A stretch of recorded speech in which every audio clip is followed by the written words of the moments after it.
Olá, seja bem-vindo ao nosso Clube do Livro. Nós vamos falar sobre famílias digitais. Você que tá vendo aqui, ó, agora, né, esse vídeo, você tá vendo provavelmente no YouTube ou na minha plataforma no Enquanto Ainda é Tempo. Caso você esteja aqui vendo no YouTube gratuitamente, né, você vai ver, né, como é que a experiência da plataforma com relação aos clube dos livros que eu faço lá dentro para quem é assinante, para as minhas alunas. Eu resolvi, como é um assunto muito atual, né? E as famílias acabam tendo muitas dúvidas, eu vejo que a demanda é bem grande no consultório, eu resolvi fazer aberto. E aí, depois, quando eu encerrar, né, o livro aqui com vocês, eu vou deixar somente disponível para quem é assinante, tá bom? Então, vamos lá começar. Estamos aqui em outubro, iniciando esse Clube do Livro, que vai ser sobre o livro Famílias Digitais. Você que já está aqui, né, já conhece bastante os livros da coleção, né, Solar Colégios, coleção Família Educação. A gente já viu alguns por aqui no nosso desafio de leitura. E eu resolvi trazer para acompanhar vocês, para explicar o que seria um clube do livro, né? Esse livro, né, os livros em si, vocês vão lendo e cada capítulo eu vou comentando o livro, eu vou fazendo as minhas observações, anotações, vou fazendo ligações com outros assuntos, né? Colocando algumas observações que acho que é pertinente, mais ou menos como eu leio o livro e eu vou pensando as coisas conforme eu vou lendo, né? E aí, pra gente abrir essa discussão, que não tem como ser uma discussão, porque, querendo ou não, eu já falei, vocês só vão poder comentar aqui nos comentários mesmo, certo? Minha pretensão é sair vídeo do Clube do Livro 2 vezes na semana, sempre nas segundas, às segundas e às quartas-feiras, certo? Para que vocês possam aproveitar bem. Eu não sei até quando vai durar, porque eu não lembro quantos capítulos tem. Deixa eu ver aqui, ó. Capítulos são 11. Então vai durar 8, um mês e meio, mais ou menos, de Clube do Livro. Então, vamos dizer que a gente vai conseguir encerrá-lo mais ou menos lá para o final de novembro, comecinho de dezembro, e aí vamos ficar só disponível lá na nossa plataforma Enquanto Ainda é Tempo. Aqui embaixo tem o link, caso você esteja vendo este vídeo aqui no YouTube, ok? Vamos começar? Bom, vou ler aqui o resuminho do livro para vocês. Esse livro vocês conseguem achar assim na Amazon, mas também na Quadrante vocês conseguem achar. Tem que ver aonde o frete é mais em conta. Se eu não me engano, às vezes na Amazon o frete para quem é Prime é grátis, né? Para quem é assinante da Amazon Prime. Ou vai ser direto com a editora lá, com a Quadrante. Aí eu já não sei dizer para vocês, tá bem? Mas vale a pena comprar. Esse é aqueles livros que eu falei que vocês precisam ter na estante de vocês, porque são livros que vocês precisam para a formação de pais, tá bom? Então vamos lá. O nome do autor é o Alfredo Abade Domingo. Vocês pode ser, não sei se vocês estão escutando de fundo, uma panela de pressão. Por quê? Porque agora, né, são 11 da manhã e eu estou cozinhando carne de panela para o almoço. E nós somos multifuncionais aqui. Vamos lá. A internet se tornou cultural. Modificou nossa maneira de realizar certas atividades, antes manuais e agora tecnológicas, antes analógicas e agora digitais. Ou seja, mudou nossa forma de viver e nossa cultura. Mas o novo modo de vida tem implicações importantes em todos os aspectos físicos, profissionais, sociais, econômicos e morais. Por essa razão, é necessário tratar as novas tecnologias de uma perspectiva multidisciplinar, que é o que o livro pretende. A aprendizagem através das novas tecnologias acelera a leitura de textos, a visão de imagens e vídeos, a audição de sons, a interação com o dispositivo de aprendizagem e a relação social com outros agentes. Portanto, tem essa irresistível capacidade de monopolizar nossa atenção e criar dependência. No entanto, também apresenta novos desafios de aprendizagem e a melhoria da produtividade de nossas tarefas, oportunidades que não podemos desperdiçar nem desprezar. Esse livro, né, ele traz eu já li 1/4 do livro, né? Eu tô muito lerda pra ler, gente. Eu tô assim num parto de horas e horas e horas. Tá difícil aqui o negócio engrenar. De leitura pra tudo, tá? Não é só abre parênteses e fecha o parênteses. Mas o que ele quer? Ele quer mostrar a perspectiva, né, do que é a questão da tecnologia e que é uma realidade nossa, que a gente não pode fugir dela.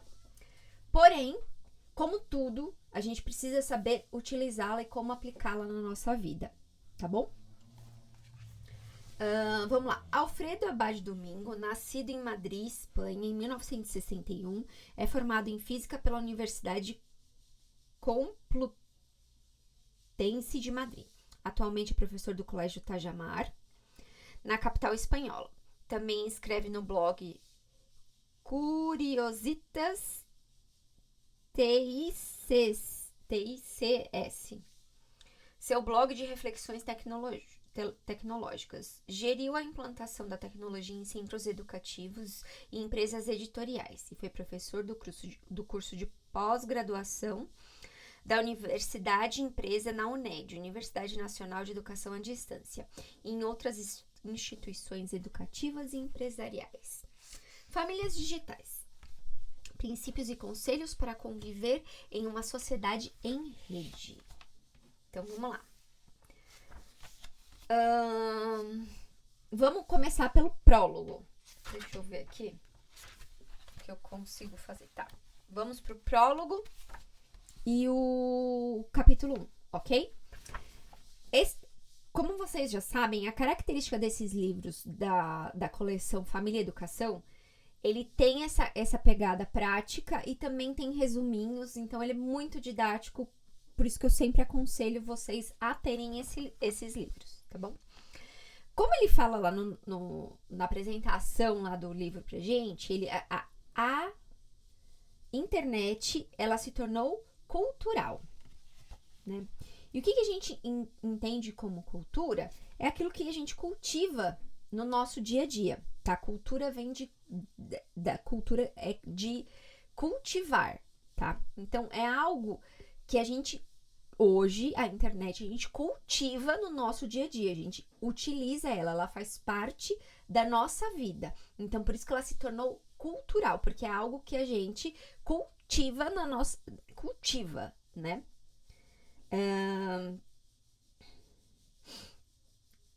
Aí, de modo geral, é através da técnica que a ciência se integra nas tarefas humanas. A internet é uma das formas de né, essa questão digital, e a gente tem que sempre que lembrar que a tecnologia, né, ela vem, né, com a pretensão de facilitar a nossa vida para que nós tenhamos mais tempos de reflexão, né, de interiorização, de atividades manuais, para que a gente consiga para que a gente faça com mais eficiência o nosso trabalho, entendeu? Tudo, na verdade, que a gente faz é um trabalho, mas a gente fala um trabalho monetário, um trabalho que tenha alguma renda, tá? A internet modificou nossa maneira de realizar certas atividades, antes manuais e agora tecnológicas, antes analógicas e agora digitais. Ou seja, mudou a nossa forma de viver e a nossa cultura. Quando alteramos nosso estilo de vida, é porque a vida nos permite essa mudança, né? Então, a gente tem um mundo novo, né? Um novo modo de viver a vida, ele gera implicações importantes, igual ele acaba falando lá no princípio. Então, tratar essas novas tecnologias, ela é de uma perspectiva multidisciplinar, porque não dá para ser só o que ele quer dizer aqui? Que não é só de forma dos profissionais que são analistas da informação, né, da tecnologia em si, mas que um educador consiga falar sobre isso, né, porque está envolvido em toda a trama da sociedade, por isso que ela acaba sendo cultural, porque ela entrou na nossa forma de nos relacionarmos com a vida, né. A internet, ela não é um sinônimo de perigo, mas ela também não significa um sucesso. E isso é importante alertar, porque senão a internet vira um vilão, né? Ela não é um vilão em si, mas ela não é a melhor coisa do mundo. Sucesso 100%, sem falhas nenhuma. A gente precisa entender o que é essa coisa pra gente conseguir organizar dentro da nossa vida, né?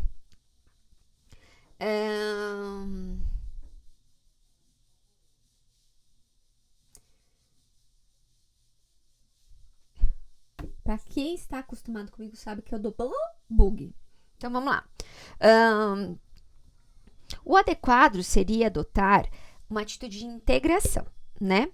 A gente incorpora a tecnologia ao nosso acervo cultural e assim ela aumenta a nossa possibilidade de interação social e isso abre novas oportunidades de fazer o bem. Então a gente tem que entender que assim, a internet, a tecnologia, ela é um meio e a finalidade é fazer o bem. Se não está fazendo bem, então não é necessariamente a internet que é a errada, ela em si, entendeu? É a forma como nós estamos utilizando esse meio, tá bom?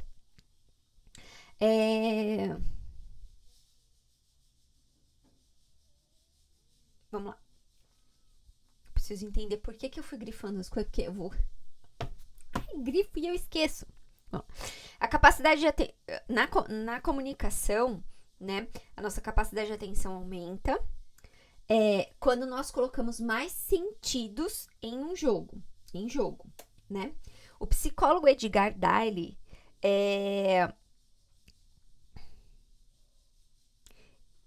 o que é isso?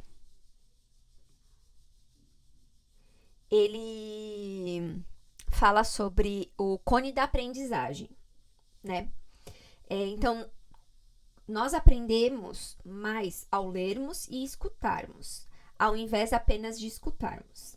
A aprendizagem cresce quando se acrescenta elementos visuais. Isso é que esse psicólogo, né, o Edgar Dyle, ele fala sobre a questão da aprendizagem, o cone da aprendizagem. Então, quanto mais elementos sensoriais a gente integra na aprendizagem, ele diz que a nossa aprendizagem ela acaba aumentando mais, porque todos os nossos sentidos estão voltados para aquilo, né? Então, vamos lá. A aprendizagem nas novas tecnologias, ela acelera a leitura, né? A visão de imagens e vídeos, a audição de sons e a relação social com as outras pessoas, né? Então, ela é uma irresistível capacidade de monopolizar nossa atenção e de criar a dependência, igual a gente viu, inclusive, naquele resuminho, né? Ela também apresenta novos desafios de aprendizagem e melhoria de produtividade. E que a gente não pode desperdiçar isso. Então, a tecnologia, a internet, o que ela faz? Como a gente trabalha com imagem, vocês estão me vendo, vocês estão me ouvindo, a gente está se relacionando isso de forma virtual e digital, né? Isso faz com que a gente, colocando em jogo os nossos sentidos, isso faz com que a gente aprenda melhor. O que acontece, né?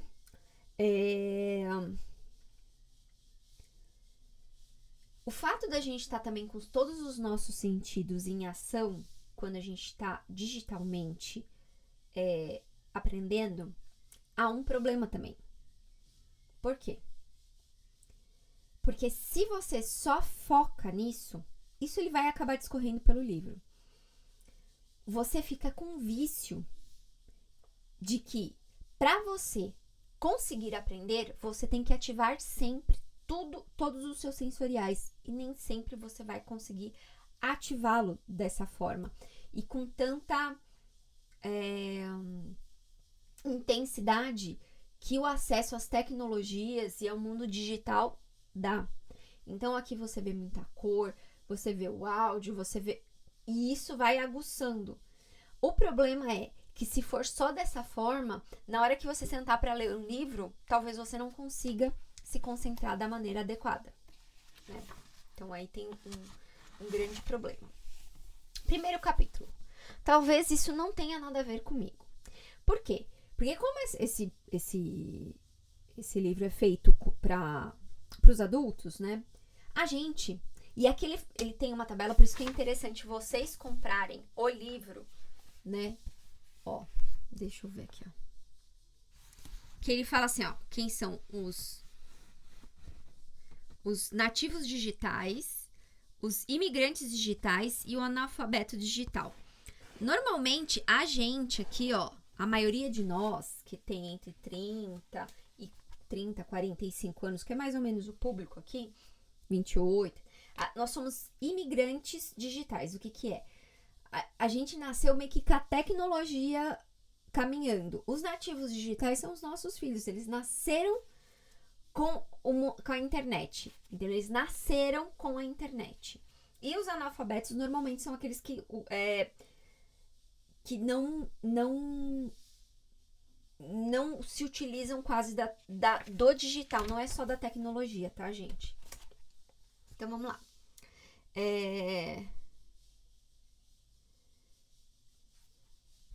Aí ele inicia assim, a tecnologia relacionada à internet não tem nada a ver com você. É possível que você pense dessa forma, né? Então, embora você não seja um tecnofóbico, você também nem tão pouco é um tecnófilo. O tecnofóbo é aquele que tem aversão à tecnologia e também ou aquele que é viciado em tecnologia. Aí você fala assim, nossa, mas ela não é tudo isso. Pode ser que você esteja pensando sobre isso, né? Então, a internet converteu-se em parte no substrato cultural ao qual pertence todos os indivíduos da sociedade. Então, ela é uma realidade. A internet, ela faz parte da nossa cultura. Então, a gente tem que aprender o que é isso e aprender a lidar com essas pessoas também, né? A tecnologia faz parte das nossas vidas como um elemento essencial, né? Então, aqui, qual é o convite dele? Trazer quem são essas pessoas. Quem é o nativo digital, quem é o imigrante digital e quem é o analfabeto digital. Por quê? Porque ele fala que é importante fazer essa distinção para a gente entender qual é a relação que as pessoas têm com a tecnologia, para a gente saber se essa relação está aquém ou além daquilo que deveria estar. Entendeu? E aí ele fala, né, que os nativos digitais, eles sempre vivenciaram a tecnologia, são os nascidos com a internet, com as smart TVs, com os smartphones. A gente não nasceu com isso, né? Aí ele fala do segundo estágio, que é esse imigrante digital, que utilizam a tecnologia com facilidade, mas a conheceram em outros tempos, né? Eles migraram. A tecnologia, na verdade, você tinha uma vida e ela foi adaptada, ela foi introduzida na sua vida, diferente dos nativos digital que foram introduzidos nesse mundo digital. E aí a gente tem o analfabetismo digital, que é aquelas pessoas que não têm relação com a tecnologia, entendeu? Elas acreditam que a tecnologia nunca vai cruzar o caminho, tá? Aí ele fala assim, né? As características dos fenótipos tecnológicos, né? Então, conhecer como é o comportamento das pessoas de cada grupo é importante para você poder argumentar com mais propriedade quais são os seus riscos e suas potencialidades diante disso. Então, por favor, comprem o livro, tá? Ele fala também para você refletir aonde você está encaixado nisso, como é que você está vivendo dentro dessa questão da tecnologia, que grupo você pertence, tá? Ele fala também que tem um grupo heterogêneo de alto risco, que são os tecnólogos, ou tecnófilo, que não poderiam viver sem a tecnologia. Então, vamos dizer, nada. E aí, a gente também tem aquelas pessoas que rebatem, odeiam a tecnologia, que é o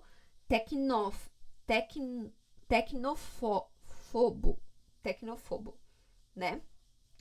Independente dos dois, essas duas posturas, elas são irracionais. Tem o maior risco, né, de quem tem essa postura. Todo extremista, eles são muito parecidos, né?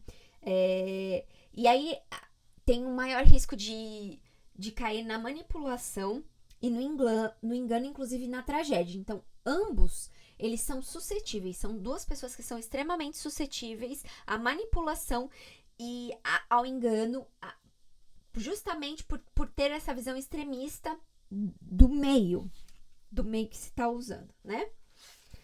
Outro termo que também é utilizado são os órfãos digitais, que se aplica aos filhos que utilizam tecnologia sem assistência e conselhos dos pais, né? E não porque esses são os analfabetos digitais, tá? Não porque os pais têm analfabetos digitais. É porque os pais não fazem uma curadoria daquilo que as crianças acessam como tecnologia. Então, esses nós chamamos dos órfãos digitais. Que quem tá criando, na verdade, é a internet, tá bom?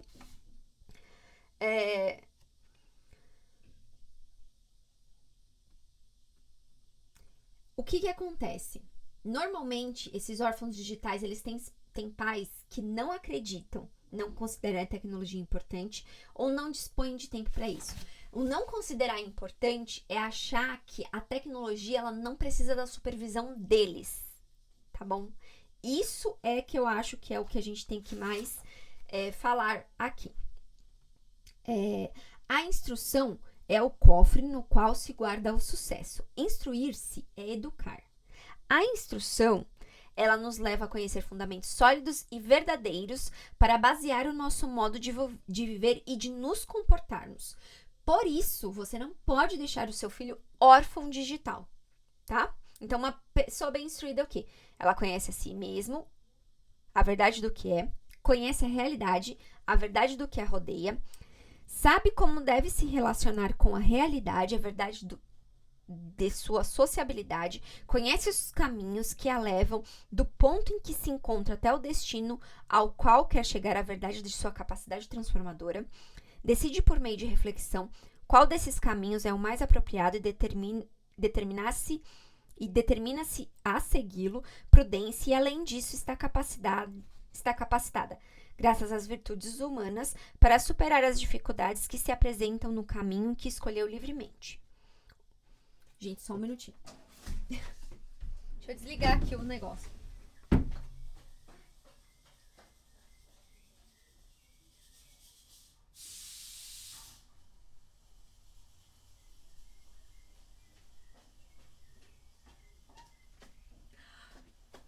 Vai ficar assim, que eu não edito o vídeo. Rapidinho, vamos lá. Todo o processo gira em torno da liberdade, sem a qual o processo não se realiza ou se desenvolve de forma deficiente. Então, uma pessoa bem instruída, ela tem a liberdade para escolher as coisas, né? Há quem considere que o processo formativo é manipulador. E não é bem assim. A formação e manipulação, né? E a manipulação é uma deformação, na verdade, compartilham o mesmo convite, que é a mudança, mas a formação faz um aperfeiçoamento do que somos, enquanto a manipulação nos desumaniza. Então, por isso que esses órfãos digitais, que eu acho que que é o que a gente pode extrair aqui de importante nesse capítulo, podem ter essa deformação, tá? Porque é uma manipulação. Se você não orienta, provavelmente aquele que está ali na frente vai orientar, tá?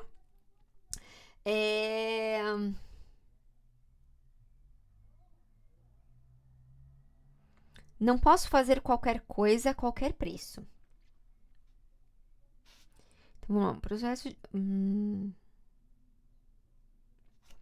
Então, aqui ele tá falando assim, eu posso fazer tudo o que eu quiser? Então, assim, não posso fazer qualquer coisa a qualquer preço, né? O meu movimento deve orientar em direção ao meu aperfeiçoamento como pessoa, e isso me levará a concluir que nem tudo aquilo que é novo é útil, e nem tudo aquilo que é antigo é ultrapassado.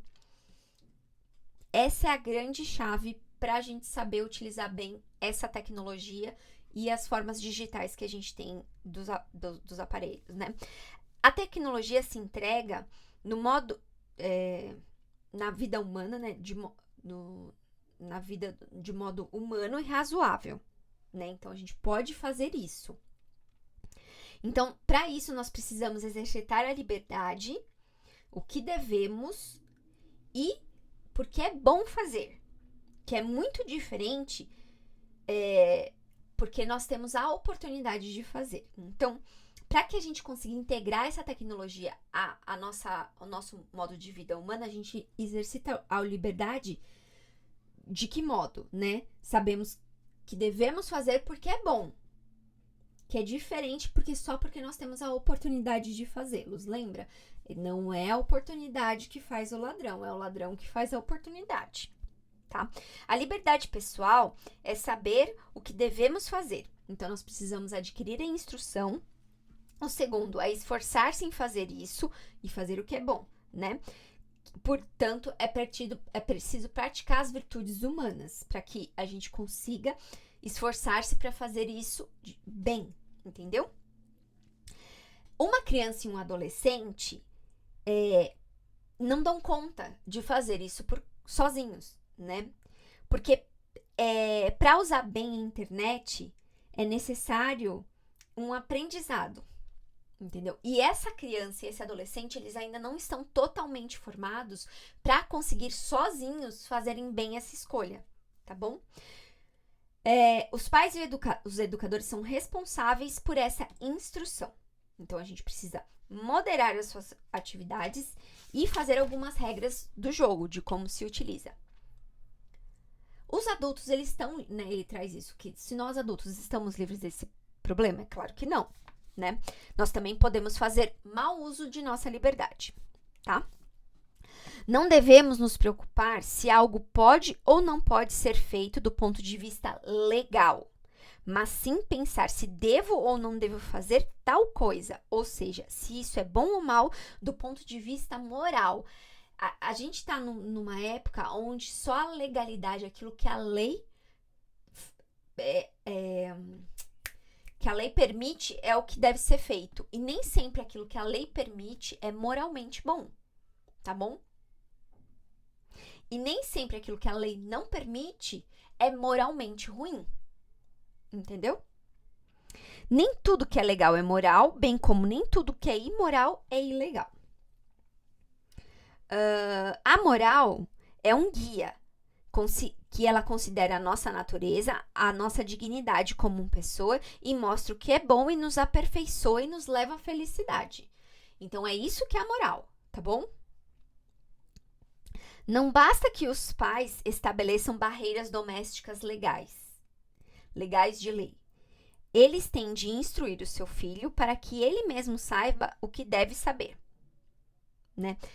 Para que ele saiba decidir de livre pessoalmente fazer o que é bom, pois quer fazer isso, pois ele quer fazer o que é bom, tá? Então, esse é o primeiro capítulo do livro. Foi um pouquinho mais longo porque a gente falou o prólogo, explicou um pouquinho mais, mas pensam e reflitam, assistam de novo, né? Esse livro, leiam, façam as anotações e vejam se vocês não estão muito apegados àquilo que é legal do que aquilo que é moral, tá certo? Bom, a gente se vê no próximo capítulo. Beijo!